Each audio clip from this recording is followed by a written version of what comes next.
बिस्मिल्लाहिर्रहमानिर्रहीम। फिर नेक्स्ट हमारा टॉपिक है केमिकल इक्विलिब्रियम के चैप्टर के अंदर ये सिलेबस में हमारा मेंशन है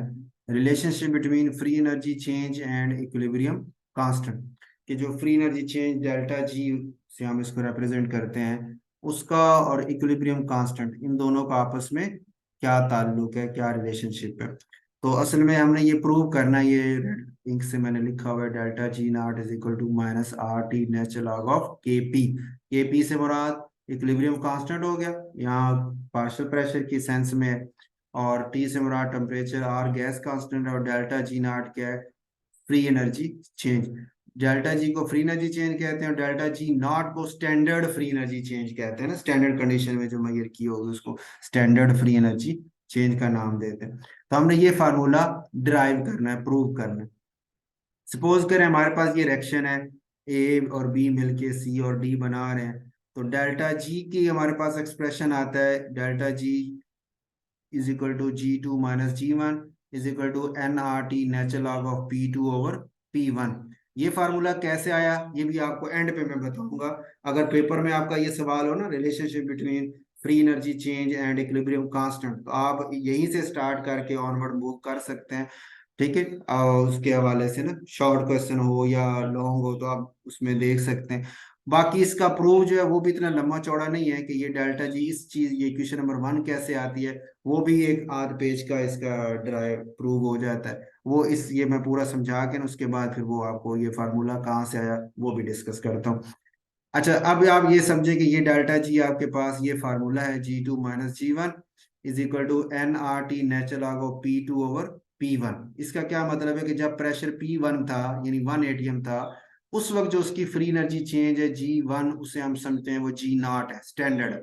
मैंने प्रेशर बदल के पी टू जो है वो पी कर दिया, कोई पी प्रेशर कर दिया है। अब जो उसकी फ्री एनर्जी चेंज है वो जी टू हो गई है, जो किसी जी के बराबर है। अब पहले से वो फ्री एनर्जी बदल चुकी है, तो आप पी वन की जगह वन रख लेंगे, पी टू की जगह आप पी रख देंगे, और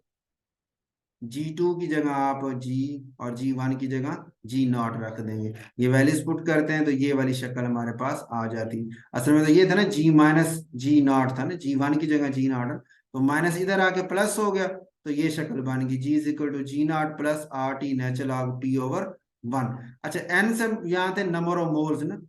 एन से मुराद नंबर ऑफ मोल, तो वो हमने ले लिए 1 mole of an ideal gas हमने ली है, तो एन की वैल्यू 1 हो गई, तो वो गायब हो गया, बस पीछे आर टी आपके पास रह गया। ठीक हो गए, तो ये आपके पास G is equal to G not plus R T natural log of P के बराबर आ जाएगा। ये वाली शक्ल पी डिवाइड बाई वन करेंगे तो पी रह जाना है उसमें। ठीक है, ये फाइनल आपके पास फॉर्म आ गई। अब हर रेक्टेंट और हर प्रोडक्ट को हम इसी फॉर्म में लिख लेते हैं, यानी जो ए मोल थे ए रेक्टेंट के, तो वो आ जाएंगे a G one a G A not plus a R T natural log of P a, क्योंकि पीछे तो मैं वन रख के आया हूं ना। अब वन नहीं, अब जो मोल है तो वो उसके साथ मल्टीप्लाई होते जाएंगे, क्योंकि ये बातें, ये जो इक्वेशन है ये वन के हिसाब से, अगर ए मोल है तो इन सबको ए से मल्टीप्लाई, इसी तरह बी की बात करेंगे तो वो बी मोल के साथ है तो वो बी से मल्टीप्लाई हो, इसी तरह सी, इसी तरह डी के हिसाब से यही वाली इक्वेशन हम लिख लेंगे। अब फ्री एनर्जी हमने लेनी रिएक्शन की, तो वो बराबर होती है delta G is equal to free energy of product minus free energy of reactant. अब समेशन का मतलब है कि जितने भी प्रोडक्ट हैं उन सारों की फ्री एनर्जी को जमा कर लो, माइनस जितने भी रिएक्टेंट हैं उन सारों की फ्री एनर्जी को जमा कर लो। ठीक हो गया, तो प्रोडक्ट हमारे पास थे सी डी और रिएक्टेंट हमारे पास थे ए और बी, तो उनको हमने वैल्यूज को पुट कर लिया। वैल्यूज पुट करके फिर उन वैल्यूज कौन सी, यही वाली जो ऊपर अभी आपने लिखी है ना, ये ए, ये ना alpha A G A B C D की, यही वैल्यूज हमने इन जगह पे पुट की हैं, और माइनस ये ब्रैकेट्स खत्म कर दिए हैं, माइनस अंदर मल्टीप्लाई हुआ तो ए इसको भी माइनस बना दिया, बी वाले को भी माइनस बना दिया। ठीक हो गया, फिर हमने क्या किया, जो नॉट के साथ टर्म्स थे उन सारों को इकट्ठा कर लिया, यानी ये C not G D not A not B not. अब इन दोनों में से माइनस को कॉमन ले लेंगे तो पीछे G A not plus G B not ना, ये वाली फॉर्म आ जाएगी। इन दोनों में से माइनस को बाहर कॉमन कर लें तो ब्रैकेट के अंदर ये दोनों आएंगे, लेकिन साइन फिर प्लस का आ जाएगा। अब ये सी डी जो है, अब डेल्टा जी नॉट आपके पास जो है इसके बराबर माइनस इसके, और ये वाले जो फैक्टर थे जो आपका सी डी था 7 माइनस बी और ए वाला था, उनको आप इकट्ठा कर लेंगे तो ये वाली फॉर्म बन जाएगी। ये कैसे, अब जरा देखें। पीसी और ये अब ना आर टी जो आपके पास है ये तो कॉमन हो गया ना बाहर, ठीक है। अच्छा, इसके साथ जो सी है, नेचुरल लॉग में आपको पता है जो 7 टर्म होती है वो उसकी पावर बन जाती है, तो ये सी को उठा के पीसी की पावर बना दिया, डी को उठा के पी डी की पावर बना दिया, बी को उठा के पी बी की बना दिया, ए को उठा के पी ए की पावर बना दिया, ठीक हो गई। अब आर टी उस ले लिए कॉमन। अब नेचुरल लॉग में देखें तो पी सी और पी डी हो रहे थे प्लस, प्लस को इकट्ठा किया तो वो मल्टीप्लाई हो गए, और पी बी और पी ए हो रहे थे माइनस, उनको इकट्ठा किया तो वो डिवाइड हो गए, इन्हीं पीसी और पीडी के नीचे जाके वो डिवाइड हो गए, आपस में वो मल्टीप्लाई हो गए, ठीक हो गए। तो यानी हमने लॉग, सारे लॉग को एक ही लॉग के अंदर इकट्ठा कर दिया, तो ये वाली शक्ल हमारे पास बन जाती है। और ये जो नॉट वाले थे उन सारों को प्लस प्रोडक्ट माइनस रेक्टेंड किया तो वो डेल्टा जी नॉट हो गया, उसकी जगह डेल्टा जी नॉट आ गया, तो फाइनल शक्ल ये बनी, delta G is equal to delta G not plus R T natural log of this one, ठीक हो। अब ये पार्शियल प्रेशर के हिसाब से लिखा ना, तो आपको पता है इस पार्शियल प्रेशर को मैं के पी से चेंज कर सकता हूँ ना, ये equilibrium constant with respect to partial pressure, क्योंकि ये प्रोडक्ट के पार्शियल प्रेशर है, नीचे रेक्टेंट के पार्शियल प्रेशर है, तो ये वाला फैक्टर सारा के पी से रिप्लेस किया जा सकता है। अच्छा, उससे पहले हम लिखते हैं कि डेल्टा जी, तो जब ये सिस्टम इक्विलिब्रियम पे होगा तो डेल्टा जी तो उस वक्त जीरो होता है, ये हमने पीछे बात की थी ना शुरू में, कि जब वो इक्विलिब्रियम, केमिकल इक्विलिब्रियम की कैरेक्टरिस्टिक्स बात कर रहे थे, तो हमने कहा था कि डेल्टा जी जो होता है वो केमिकल इक्विलिब्रियम पे जो प्रोसेस होता है उसके लिए इसकी वैल्यू जीरो होती है। तो डेल्टा जी जीरो हो गया इक्विलिब्रियम पे, इसका मतलब ये जीरो पुट करेंगे तो delta G not plus R T natural log of this one आ गया। अब माइनस आर टी इधर प्लस का इधर आएगा तो माइनस हो जाएगा ये वाला फैक्टर, और इसको हमने चेंज कर दिया ये वाला के पी से, तो आपके पास delta G not is equal to minus R T natural log of K P आ गया। इसी के पी को आप के एक्स से रिप्लेस कर सकते हैं अगर आप मोल फ्रैक्शन के हिसाब से इक्विलिब्रियम कांस्टेंट ले रहे हैं, और अगर कंसंट्रेशन के हिसाब से ले रहे हैं तो आप के सी से भी रिप्लेस कर सकते हैं, ठीक हो गई। तो ये इसकी फॉर्म हमारे पास आ जाती है। अब उसने जो कहा था प्रूव करें, रिलेशनशिप बताएं किस किस के दरमियान, फ्री एनर्जी चेंज और इक्विलिब्रियम कांस्टेंट के दरमियान, तो वो हमने ये लिया है, ये फ्री एनर्जी चेंज भी आ गई और इक्विलिब्रियम कांस्टेंट भी आ गई, उसकी ये इक्वेशन बना दी। अब ये हमें इंफॉर्मेशन क्या दे रही है, ये इसमें क्या एमसीक्यू आपके पास है कि डेल्टा जी नॉट का साइन और इक्विलिब्रियम कांस्टेंट में क्या ताल्लुक है।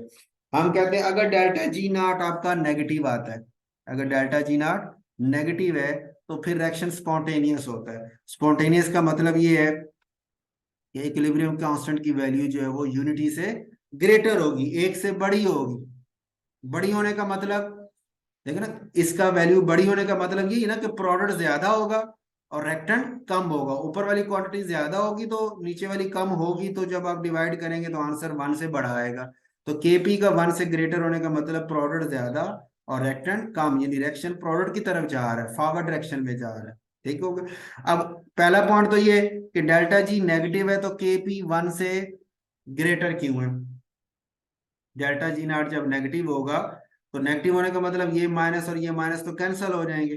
ठीक है। बल्कि के पी को सामने रखते हैं ये क्वेश्चन 1 को, डेल्टा जी नॉट जब नेगेटिव होगा तो माइनस माइनस कैंसिल हो जाएंगे, तो के पी का आंसर जब आप कहेंगे, फिर इसका मतलब है कि आपका के पी का आंसर ऐसा आना चाहिए कि वो जो आर टी से मल्टीप्लाई होने के बाद जो फाइनल रिजल्ट बनता है वो आंसर पॉजिटिव आता है, यानी के पी की वैल्यू 1 से बड़ी होगी तो लेफ्ट साइड और राइट साइड बराबर हो जाएंगी। तो डेल्टा जी नॉट जब नेगेटिव है, रिएक्शन आपका स्पॉन्टेनियस है, केपी की वैल्यू 1 से ग्रेटर है, इसका मतलब रेक्टेंट ज्यादा से ज्यादा प्रोडक्ट में जा रहे हैं, प्रोडक्ट की कंसंट्रेशन रेक्टेंट की निस्बत से बहुत ज्यादा है, रिएक्शन आपका फॉरवर्ड डायरेक्शन में मूव कर रहा है। अगर डेल्टा जी नॉट है पॉजिटिव तो फिर केपी 1 से छोटा होना चाहिए। देखो ना, अगर ये पॉजिटिव है तो फिर ये आंसर माइनस के साथ आ रहा है। अब माइनस के साथ आंसर आने का मतलब केपी आपका 1 से छोटा है, क्योंकि केपी 1 से छोटा होगा ना तो जब उसका नेचुरल लॉग लिया जाएगा तो आंसर माइनस में आएगा,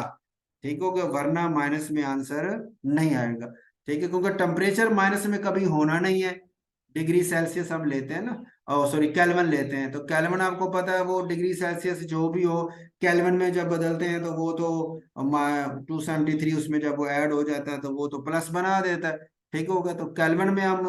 0 केल्विन तक अभी नहीं पहुंचे, एब्सोल्यूट जीरो तक, उससे नीचे जाना तो फिर माइनस में जाना तो बहुत दूर की बात है, तो टी माइनस हो नहीं सकता। आर भी आपको पता है गैस कांस्टेंट भी माइनस नहीं होता, तो आर टी की वैल्यू तो माइनस में जा नहीं सकती। अब नेचुरल को के पी का आंसर ही माइनस होगा, तो ये माइनस वाला फैक्टर यहाँ पे आएगा, और वो कब होगा, जब के पी की वैल्यू 1 से छोटी होगी, तो ये वाला आंसर माइनस माइनस में आएगा, और फिर ये ओवरऑल आंसर माइनस के साथ निकल आएगा। तो हम कहते हैं कि डेल्टा जी नॉट पॉजिटिव होने का मतलब रिएक्शन नॉन स्पॉन्टेनियस है, मतलब के पी की वैल्यू 1 से छोटी है, प्रोडक्ट जो है वो बहुत कम बने हुए हैं, रिएक्शन फॉरवर्ड डायरेक्शन में मूव नहीं करना चाह रहा।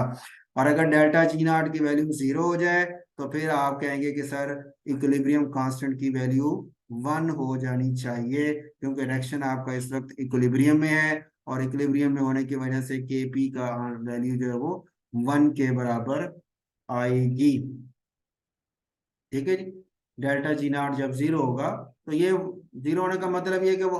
आपका जो के पी की वैल्यू 1 रखेंगे ना, तो जब नेचुरल लॉग ऑफ 1 जो होता है वो 0 होता है, लॉग ऑफ 1 आपको पता है 0, तो वो 0 जब आएगा तो सारे फैक्टर को वो 0 कर देगा, खत्म कर देगा, तो दोनों साइडें बराबर हो जाएंगी, इसलिए के पी की वैल्यू हम 1 रखेंगे, तो डेल्टा जी नॉट की वैल्यू 0 के बराबर आएगी। और 0 आने का मतलब कि प्रोडक्ट और रिएक्टेंट की कंसंट्रेशन जो है वो दोनों की ऑलमोस्ट बराबर है, यानी रिएक्शन आपका इक्विलिब्रियम पे पहुंच चुका है। ये बात तो हमने कर ली, हमारा वो जो उसका क्वेश्चन था कि ड्राइव करके थे, हमने ड्राइव कर लिया। अब एक सवाल जो रह गया हमारा आपकी तरफ से कि सर ये delta G is equal to G2 minus G1 जो था is equal to N R T natural log P2 over P1 जो इक्वेशन लेके हैं, ये कहाँ से आई है। ठीक है, थोड़ी अंडरस्टैंडिंग के लिए, वरना अगर पेपर में आप लिखना चाह रहे हैं, लॉन्ग क्वेश्चन है, तो आप उसको मेंशन भी कर सकते हैं।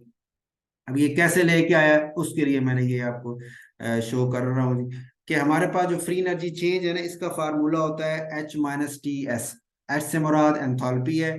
टी से मुराद टेम्परेचर है, एस से मुराद एंट्रोपी है, यानी फ्री एनर्जी चेंज जो है वो एंथैल्पी और एंट्रोपी के साथ रिलेट करती है इस इक्वेशन के साथ। ठीक है, और एंथैल्पी आपको पता है, हमने पढ़ा हुआ है E प्लस पी वी के बराबर होता है इंटरनल एनर्जी, और प्रेशर वॉल्यूम वर्क के सम के बराबर है। तो एच की जगह ये वाली वैल्यू पुट कर दें तो जी इसके बराबर आ जाएगा। दोनों तरफ आप डिफरेंशिएट ले लें, डेरिवेटिव ले लें, तो जी के साथ डेरिवेटिव लिया तो डी जी हो गया, डी जी हो गया, और ई के साथ लिया तो डी ई हो गया, पी वी का डेरिवेटिव माइनस टी एस का डेरिवेटिव। अच्छा, दो चीजें मल्टीप्लाई हो रही हो तो उसकी डेरिवेटिव का आपने फार्मूला पढ़ा हुआ है कि एक को रख लेते हैं वैसे, दूसरे का डेरिवेटिव, फिर प्लस जिसका डेरिवेटिव लिया था उसको वैसे रख लेते हैं, और जिसका नहीं लिया था उसका डेरिवेटिव हम ले लेते हैं। तो पीवी को सॉल्व किया तो ये दो फैक्टर, और टी एस को सॉल्व किया तो ये दो factor, T D S minus S D T. फिर ब्रैकेट को खत्म करेंगे तो माइनस मल्टीप्लाई हो जाएगा, तो इन दोनों को माइनस बना देगी, तो ये वाली शक्ल इक्वेशन नंबर 2 जो लिखा पड़ा है ये आपके पास आ जाएगा। ठीक हो गई।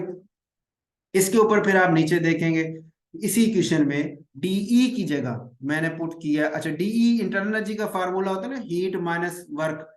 क्यू माइनस डब्ल्यू, ई बराबर होता है ना क्यू माइनस डब्ल्यू, तो डीई मैं ले रहा हूँ D Q minus D W. D Q reversible, reversible process हो रहा है, उसमें जो हीट मैंने दी उसे मैं डी क्यू रिवर्सिबल से शो कर रहा हूँ, और माइनस डी डब्ल्यू जो स्मॉल वर्क डन हुआ उसको मैं डी डब्ल्यू से शो कर रहा हूँ, तो डीई बराबर आ गया D Q reversible minus D W के। तो यहाँ से डी क्यू रिवर्सिबल लें तो डी डब्ल्यू इधर आके प्लस हो जाएगा, तो ये वाली इक्वेशन बन जाती है। अब यहाँ से आप D Q reversible is equal to D plus D W, आपका ये फर्स्ट लॉ ऑफ थर्मोडायनेमिक्स से ये हमने निकाल लिया।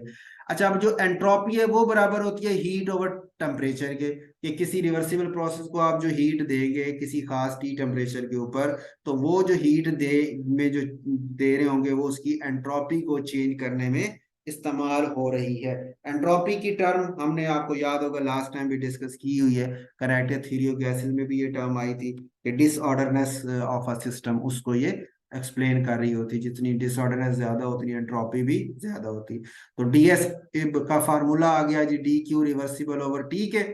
और क्यू रिवर्सिबल की जगह ये फार्मूला पुट कर दें, डीई प्लस डी डब्ल्यू वाला। अच्छा, डी डब्ल्यू की जगह मैं पी डी वी ले सकता हूँ, प्रेशर वॉल्यूम वर्क की सेंस में लिखा जा सकता है ना डी डब्ल्यू को, तो पी डी वी ले लें। तो ये वाली इक्वेशन यहाँ पुट कर दें, डी एस की जगह टी इधर आके मल्टीप्लाई हो जाएगा, तो टी डी एस बराबर आ गया D E plus P D V के। तो यहाँ पे ये जो टी डी एस लिखा हुआ था सेकेंड लास्ट नंबर पे, उसकी जगह हमने ये D E plus P D V put कर दिया। लेकिन इसके साथ चूंकि माइनस है, तो माइनस की वजह से ये डीई भी यहाँ आके माइनस हो जाएगा और पीडीवी भी यहाँ आके माइनस हो जाएगा। अब डीई प्लस का डीई माइनस का कैंसल, पीडीवी प्लस का पीडीवी माइनस के कैंसल, पीछे सिर्फ बचा VDP minus S D T, ये दो फैक्टर आपके बच गए, तो डी जी इसके बराबर आ जाता है। अब अगर मैं प्रेशर को कांस्टेंट कर दूं, यानी डीपी को जीरो कर दूं, तो ये वाला फैक्टर खत्म हो जाएगा डीपी जीरो होने की वजह से, तो डी जी आपके बराबर आ जाएगा माइनस एस डी टी के बराबर आ जाएगा। ठीक है, यहां से डी टी को इधर ले आऊं तो करली भी चेंज को शो कर रहा होता है ना, वही डी भी स्मॉल चेंज को शो कर रहा है, करली और स्मॉल चेंज को शो कर रहा है।